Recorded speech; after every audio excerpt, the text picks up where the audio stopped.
Alors, chers amis, merci encore une fois de votre participation à cette mission qui termine notre saison du carême. Nous avons voulu répéter cette année l'expérience que nous avons faite pour la première fois l'année dernière, où nous avons essayé de communiquer à l'ensemble des fidèles dans notre diocèse par le moyen d'une mission transmise en direct. Mais une mission transmise en direct à la télévision perd quelque chose s'il n'y a pas des gens qui sont en os et en chair devant nous pendant la présentation. Et pour cela, je remercie encore une fois vous, les membres de la mission Sainte Famille, qui avez accepté d'être ici, d'être présents et de rendre ce service finalement à l'ensemble de nos fidèles de langue française et acadien. L'Évangile du 5e dimanche du Carême, c'est probablement la deuxième fois que vous l'entendez, mais c'est tout un évangile. Mais il finit, et c'est ça qui m'a frappé, il finit avec la parole du Christ qui dit « Déliez-le et laissez-le aller ». Évidemment, dans ce texte, il y a beaucoup plus qui se dit. Et même, je dirais que l'Évangile, dans son ensemble, est un dialogue avec plusieurs personnes, où le Christ envoie une parole particulière à différents moments et à différentes personnes dans ce scénario qui nous est présenté par l'évangéliste Saint Jean. Et c'est un évangile qui est très actif. Il y a beaucoup de choses qui se passent dans cette histoire.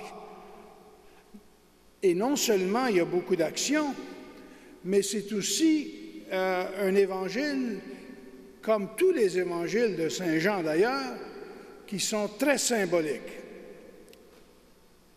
Dans ce dialogue, Jésus parle à des gens qui sont en deuil, qui sont attristés par la mort de Lazare et par la perte d'un ami.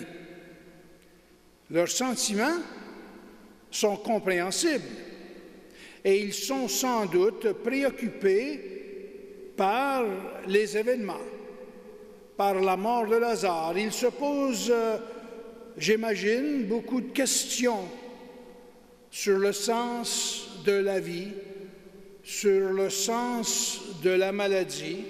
On nous rappelle que Lazare, tout à coup, était malade. Et aussi sur le sens de la mort. En même temps, je soupçonne qu'ils se posaient des questions sur le sens des relations familiales. Après tout, on nous dit que Lazare, c'est le frère de Marthe et de Marie. Et il y a aussi sûrement des questions qui se posent autour du sens de l'amitié. Jésus, l'ami de Lazare, pourquoi a-t-il attendu si longtemps avant de venir visiter celui qui aimait? Devant la mort et sa finalité, il y a toujours des questions et beaucoup de doutes. Ces réactions humaines sont encore vraies aujourd'hui et elles le seront pour toujours. Elles sont source de questionnement.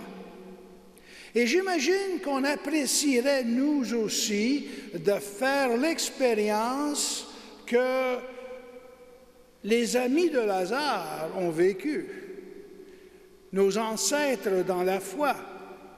On apprécierait sûrement, nous aussi, de faire une expérience de la résurrection de quelqu'un, j'imagine que ça nous changerait beaucoup et ça nous bouleverserait beaucoup. Mais on aimerait aussi mieux comprendre le plan de Dieu pour l'humanité. Et on aimerait apprécier en profondeur le merveilleux mystère et je dirais même le désir presque incompréhensible que Dieu a de nous aimer. Comment recevoir et accepter que l'amour de Dieu nous fait renaître, que son amour peut transformer, peut dépasser et même surmonter tous les obstacles que nous pouvons rencontrer sur nos chemins. C'est tout un mystère de se faire bouleverser et transformer par cet amour de Dieu. Et je dirais aussi que c'est tout un défi d'accueillir l'amour de Dieu. On peut bien en parler, mais l'accueillir et l'accepter, c'est peut-être autre chose. Et comment recevoir cette nouvelle, cette bonne nouvelle, que l'amour de Dieu est source de libération? C'est quelque chose qui peut nous libérer de tout ce qui est négatif, de tout ce qui est finalement mortel dans nos vies quotidiennes. L'amour de Dieu a le pouvoir de ressusciter les morts. Voilà le message central de toute la période du carême. C'est la conclusion, après 40 jours d'instruction pour ceux qui se préparent à devenir des chrétiens, c'est la conclusion à laquelle on les amène. Et dans l'Évangile d'aujourd'hui, Jésus pose la question à nous qui a posé à ses amis. Le croyez-vous? Je suis la résurrection et la vie. Est-ce que vous le croyez? Alors, cette possibilité de nouvelle vie, proclamée par la résurrection de Lazare, c'est ça la motivation et le but de la nouvelle évangélisation que nous avons initiée maintenant depuis quelques années dans notre diocèse et que nous voulons exprimer par le processus de transformation dans lequel beaucoup de nos fidèles se sont engagés depuis quelque temps. En fait, pendant ces dernières semaines, dans la plupart de nos paroisses, je dirais même que ça m'a surpris le nombre de paroisses qui ont accepté de participer à l'activité et au processus de transformation. Dans plusieurs de nos paroisses, nous avons senti un nouveau souffle de l'Esprit Saint. Littéralement, l'engagement de centaines de personnes dans le projet de transformation nous témoigne qu'il y a encore beaucoup de vie et de bonne volonté dans notre Église. On n'est peut-être pas fort, mais on n'est pas mort.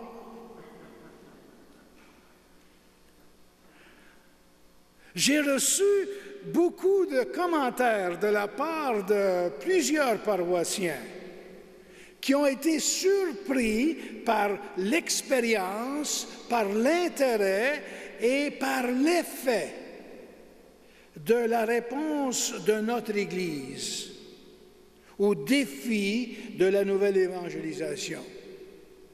Les gens ont découvert qu'en partageant leur foi en petits groupes, Cette expérience a été pour plusieurs, même pour l'ensemble, a été un encouragement dans la foi et source de promotion de la foi.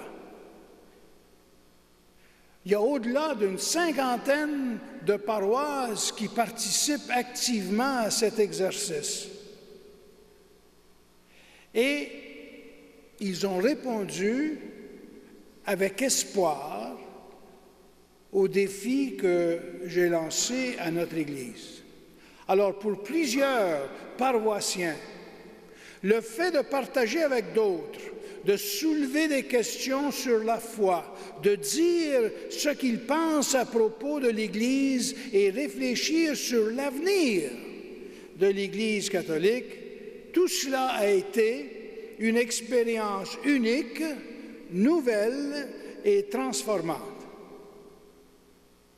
Un exemple qui m'a frappé en écoutant les gens qui me racontaient leur expérience, il semble que des individus qui se croisent depuis des années à l'Église se sont rencontrés personnellement et se sont parlé.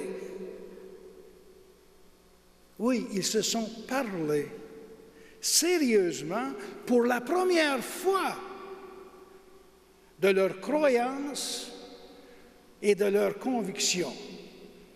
Je me suis fait dire, ça là, c'est du jamais vu. Alors, à travers l'entreprise de prier ensemble avec la parole de Dieu, de partager sa foi et son cheminement, nos fidèles ont commencé à discerner ce que l'Esprit de Dieu veut communiquer à notre Église locale, l'Église d'Halifax-Yarmouth. Alors voilà que c'est dans cette perspective de discernement que nous avons voulu faire cette démarche, que nous avons essayé de comprendre et d'entendre ce que Dieu veut pour notre Église. Et je vous ai invité à vous familiariser avec les 5 blocs de construction de la nouvelle évangélisation. Mais déjà, après quelques rencontres, j'espère que nous avons compris que ce n'est pas suffisant de simplement nommer ces éléments clés pour la transformation de notre Église. Ce n'est pas suffisant de les étudier. Il faut faire quelque chose avec. Et rappelons-nous que dans l'image, quand on parle de blocs de construction, rappelons-nous que des blocs de construction sont faits pour être utilisés, pour construire quelque chose. Et la chose en question, c'est la construction d'une nouvelle communauté chrétienne. Une église qui n'est pas un édifice de pierre en béton, mais un édifice construit de pierres vivantes. Voilà pourquoi c'est important pour nous de devenir des disciples, un des blocs, de rendre témoignage au Christ et de revitaliser nos communautés de foi. Cette mission ecclésiale demande non seulement des connaissances intellectuelles, mais aussi et avant tout une expérience clé, une expérience sur laquelle on met beaucoup d'importance, et cette expérience, c'est la rencontre personnelle de Jésus-Christ. Comme catholiques, je dois l'avouer, nous avons beaucoup de chemin à faire à cet égard. Dans le passé, nos efforts de formation catholique ont souvent porté sur les connaissances doctrinales, sur la pratique religieuse, sur la réception des sacrements et avec beaucoup d'insistance sur l'enseignement moral. Et tout cela, on pouvait le faire parce que on comptait sur l'appui de la culture et de la communauté. Mais dans tout cet effort, il me semble que pour une grande majorité de nos catholiques, on les a formés et on les a baptisés, mais sans les évangéliser. Et le résultat, bien, on le voit maintenant. Nous n'avons pas réussi à capter le cœur de nos fidèles, de nos gens. Alors, dans cette approche du passé, l'importance de la rencontre personnelle avec le Christ, la grâce de la conversion a été largement oubliée ou prise pour acquise. Alors maintenant, il faut évangéliser. Il faut miser sur la rencontre transformative avec Jésus. Autrement dit, être catholique et chrétien doit être un choix libre et personnel. C'est une décision. Et la décision implique laisser aller certaines choses, laisser aller le passé, laisser aller tout ce qui ne conduit pas et qui ne supporte pas et qui ne donne pas la vie. Et tout cela pour suivre le Christ. Alors, chers amis, pour moi, c'est ça le cœur de l'Évangile d'aujourd'hui. C'est ça qui est au cœur de l'histoire de Lazare. Et c'est l'expérience spirituelle que je propose, Lazare a vécu.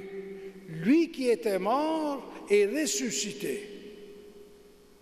La transformation de notre Église, c'est justement un passage de la mort à une nouvelle vie. C'est la résurrection de notre Église qui est en jeu. Et cela va se jouer justement par la réussite ou la faillite de notre engagement personnel dans la suite de Jésus-Christ. Nos paroisses et communautés sont depuis des années dans un état presque de non-vie.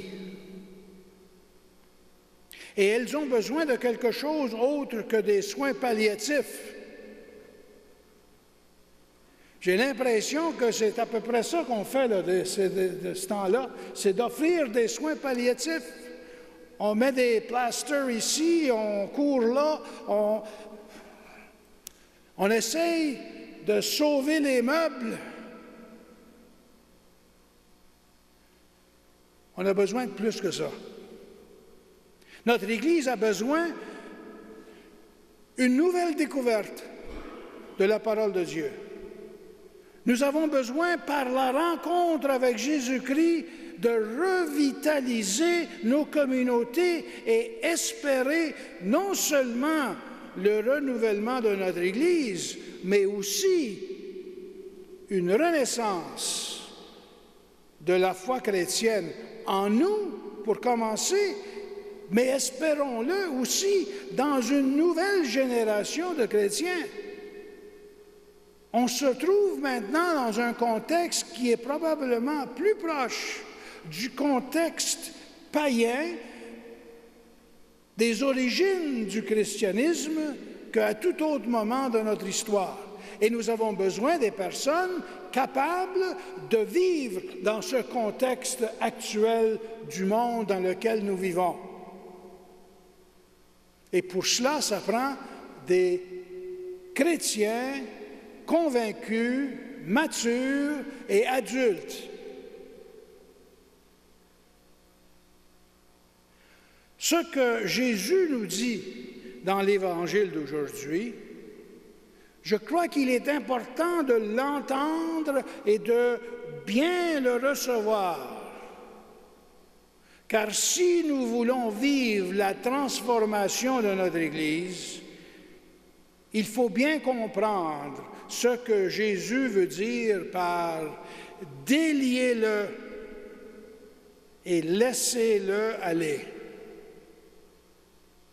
Cette parole n'est pas seulement pour le bien de Lazare ou ses amis les plus proches, elle est pour nous aussi. Elle n'est pas une suggestion. Elle est un impératif. Déliez-le et laissez-le aller. Jésus nous commande de laisser aller. Laisser aller quoi? Tout ce qui est mort, tout ce qui nous emprisonne. Laisser aller peut-être le passé pour lequel on a une nostalgie, mais ça ne reviendra pas. Et de laisser aller finalement nos illusions et nos attentes.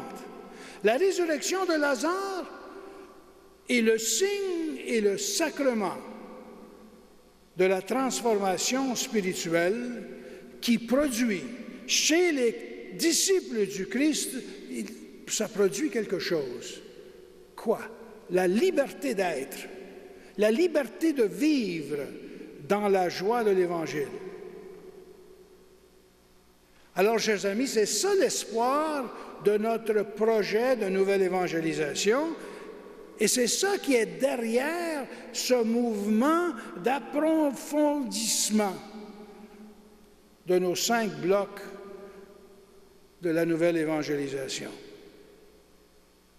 J'espère que les gens ont pu saisir un peu plus qu'est-ce qu'il y a derrière être disciple, donner témoignage, rencontrer le Christ personnellement, revitaliser nos paroisses et de le faire d'une façon crédible.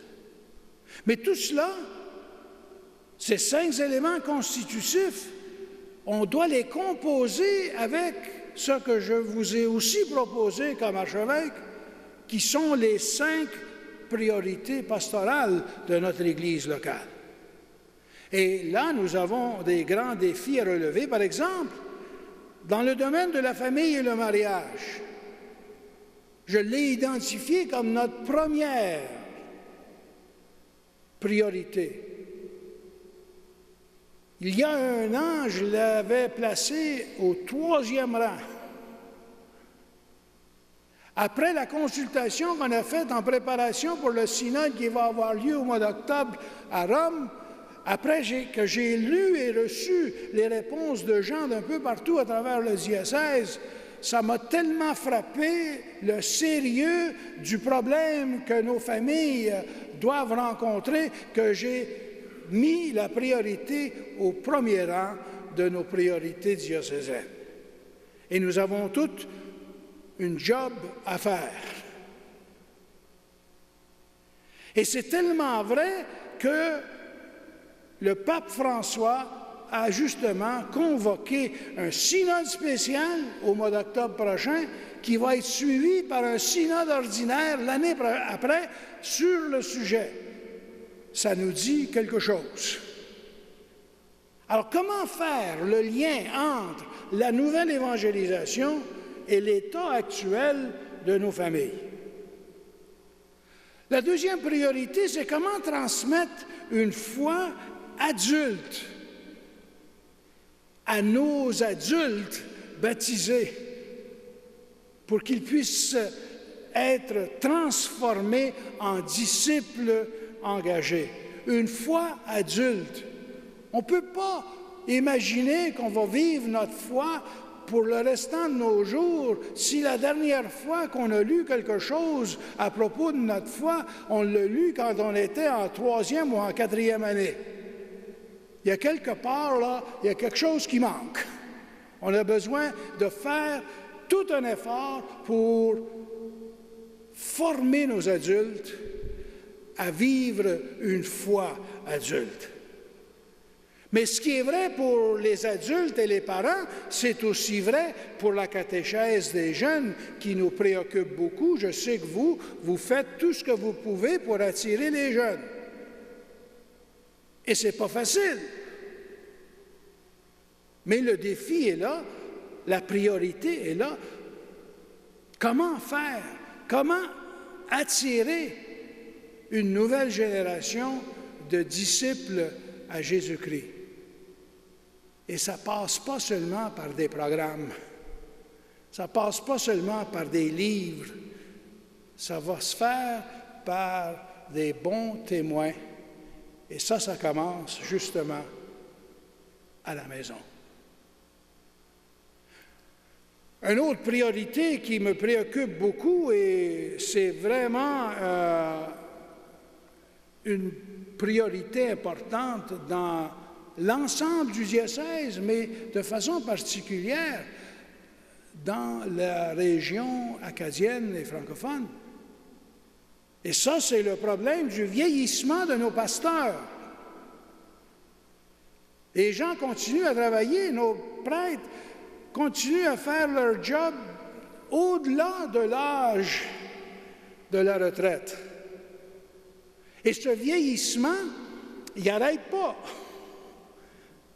Les gens vieillissent tous les jours de 24 heures.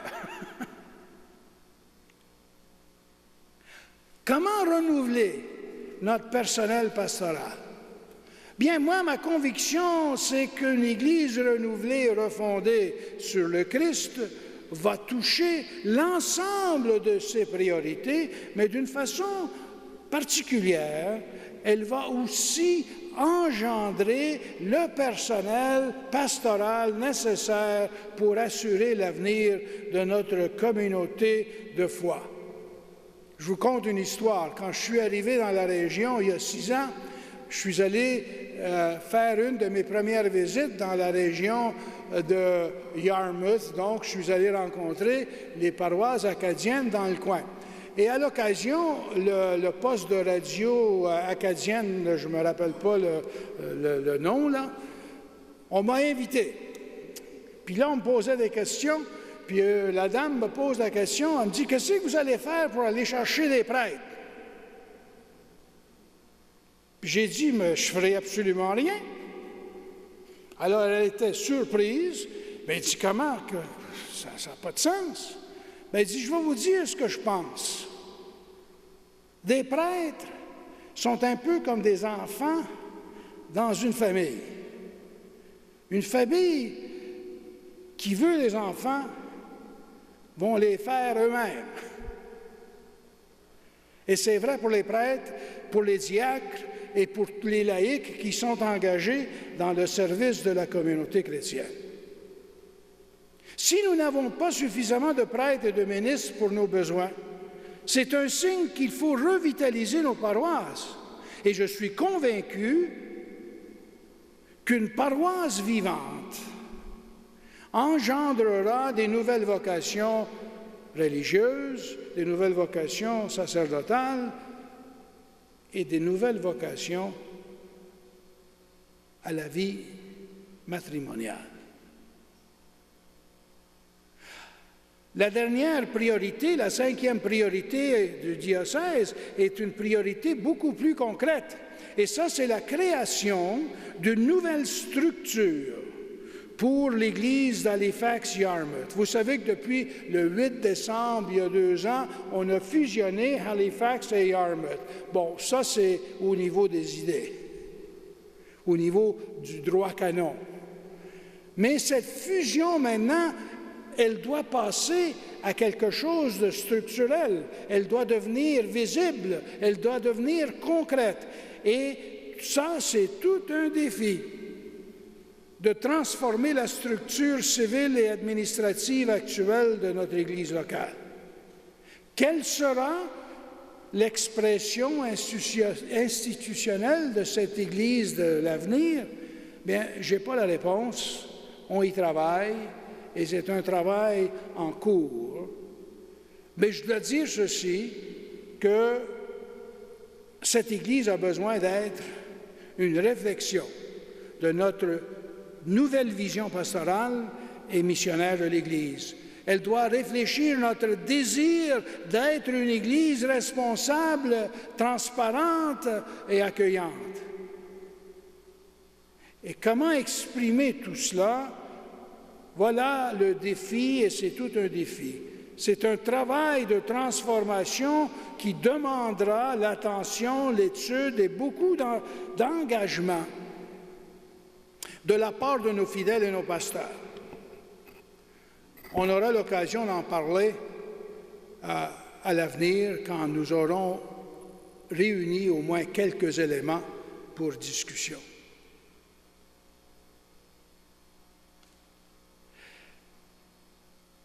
Tout ce que je vous propose cet après-midi, c'est au niveau des idées.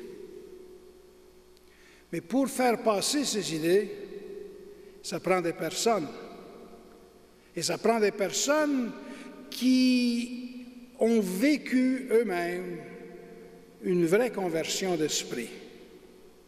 Et ça, cette conversion-là, elle se manifestera par des comportements et par des attitudes très spécifiques. À ce propos, le pape François nous a donné un enseignement très inspirant et utile dans sa lettre « La joie de l'Évangile ». Puis je ne sais pas si vous l'avez lu et si ça vous intéresse de la lire, mais contrairement à des écrits de d'autres papes dans le passé, Pape François est relativement facile à lire. Il est très clair. Et puis, il nous donne des bonnes idées. Ce qu'il dit s'applique à notre projet de transformation. Mais de façon spécifique, au numéro 165, je vous le cite, il nous donne 5 attitudes essentielles pour transmettre la foi. Il dit ces 5 attitudes pour faciliter l'évangélisation. Il dit, et je vous les cite, on a besoin de personnes capables de proximité, d'ouverture au dialogue, patience, accueil cordial, qui ne condamne pas. Si vous prenez juste ce petit paragraphe, il y a matière là à faire plusieurs missions en direct. Et je dois dire que notre Église n'a pas toujours été à la hauteur de ces attitudes. Et ça ne me surprend pas donc de voir que nos églises sont si peu fréquentées et que nous avons beaucoup de catholiques qui ont quitté la pratique de la foi. Alors il serait important chez nous, dans les prochains mois, qu'on s'engage à découvrir le sens et à développer la pratique de ces 5 attitudes essentielles. Aujourd'hui, demandons-nous, est-ce que nos paroisses sont accueillantes? Sommes-nous disposés au dialogue ou capables d'être patients et chaleureux? Quand le pape nous dit de ne pas condamner, qu'est-ce que cela soulève en nous? Qu'est-ce que cela veut dire? Alors, derrière toutes ces réflexions, pour moi, il y a un désir et un espoir. Et c'est quoi? Bien, c'est un engagement concret. Le Saint-Père nomme cet engagement-là « devenir des disciples missionnaires ». Il y a quelque temps, je vous ai invité à prier pour 5 personnes qui ont pris leur distance de l'Église. Vous vous rappelez de cette invitation-là?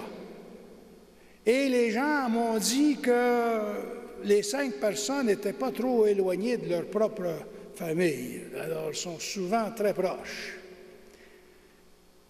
Alors, devenir les disciples missionnaires exige maintenant d'aller plus loin. Non seulement de prier pour ces 5 personnes, mais de les inviter à venir partager avec nous ce que nous avons à offrir aujourd'hui. Et avons-nous quelque chose de neuf à offrir à ces gens-là aujourd'hui dans notre Église? Je l'espère. J'espère qu'il y a au moins le commencement d'une nouvelle compréhension de notre foi chrétienne. J'espère qu'il y a le commencement d'un esprit nouveau dans notre Église, une ouverture au dialogue et un désir de réconciliation. Le pape François a dit aux évêques et aux prêtres de sortir de leur sacristie. Il invite les chrétiens comme vous à prendre le chemin vers la périphérie. C'est un mot qu'il a introduit dans notre langage ecclésial depuis quelque temps.